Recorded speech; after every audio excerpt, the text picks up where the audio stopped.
Having friends is one of the most important aspects of life. I know a lot of people like to say you can be alone and all that, but like to a certain extent, we all need company. We all need someone's shoulder to cry on. I mean, I don't really have that many friends. Like I have a few, but like I'm not gonna lie, I'm kind of a loner. But in high school, I'm not even gonna lie to you, I had quite a bit of friends, and I don't even really think that's anything to brag about because I don't even know if any of them are really like my friends. Like I feel like some people just put up with you because they have to see you every day in high school. I genuinely feel that way about school. Like whenever I was in high school, I remember like older family members would tell me stuff like, oh, you're not gonna have the same friends you have in high school when you're older. And then I was kind of like, yeah, that's bullshit. I'm still gonna know all the boys. And what do you fucking know?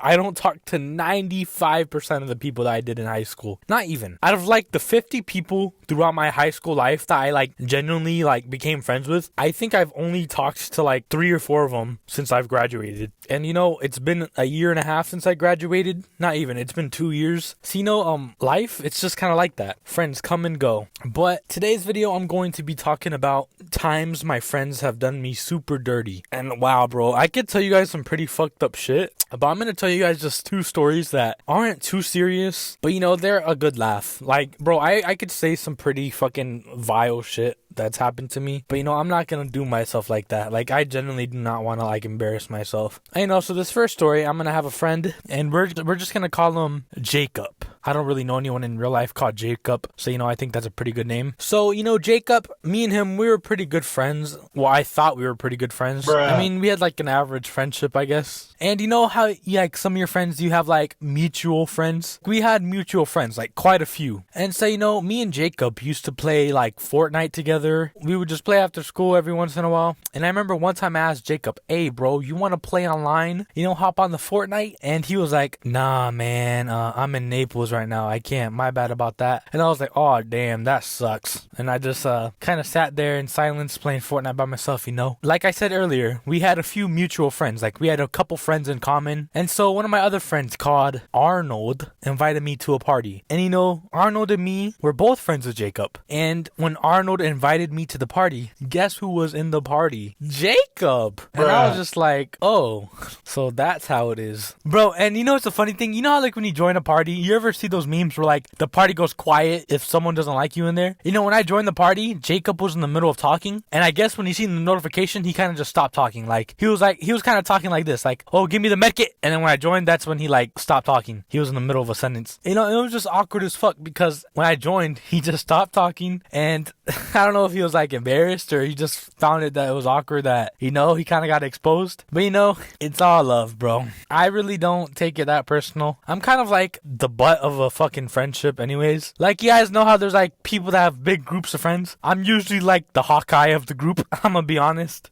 So it's kind of expected, bruh. Alright, in this next story, it's a little funny. It's actually kind of sad, but I'm gonna just say it anyways. So I had a friend named Joshua, and we used to go to the library after school. In front of our high school, there's a library. And a lot of people from school would just go there afterwards and just hang out, right? And at that library, they had these tables where 4 people could sit. It was like a square and each chairs on each side. We were just all sitting at the table. We were all just laughing and joking around. And in high school, my junior year, I had these JBL headphones. They were Bluetooth headphones. And they were kind of expensive. They're like $150. My mom got them for me. And I cherished them. They were pretty good. And I'd bring them to school every day. I'd wear them everywhere I went. And at the library, I had them on, and I went to go use the bathroom, so I took them off, and I left them on the table. And there was 4 of us at the table, and 2 other people besides me left it. And one of my friends that stayed at the table and didn't go to the bathroom was Joshua, right? And Joshua, he was a cool guy. I trusted him. I've been to his house a few times. His mom cooks me food. She's nice to me. She treated me well, right? 3 of us went to the bathroom, and I left my headphones there, my book bag, because I didn't really think anything would happen. It's a library. And I come back, and my headphones are just not on the table. And I was kind of confused at first, and I asked Joshua, do you know where my headphones are at? And he was like, nah. And I was like, at first I thought he was kidding around, and I was like, bro, you know where my headphones are at? And then he was like, nah. Like, he said it seriously too, like, nah bro, I don't know where your headphones are at. And I started panicking. I was like, damn, someone must have took my headphones. And I was on my phone, and I noticed something at the top of my screen. You guys know how on iPhone, when you have headphones connected, there's like that little Bluetooth headphone set symbol thing? Well, I seen that, and I was like, huh. Huh, interesting. Because that means they were close enough to still be connected to my phone. And I got the most genius idea ever. I got one of the loudest songs on my playlist, and I turned it up all the way. And guess whose book bag it's coming out of? Joshua's book bag. And at first, he looked at me like, oh shit. And then I was looking at him like, what the hell? And then he tried to make a smirk, like,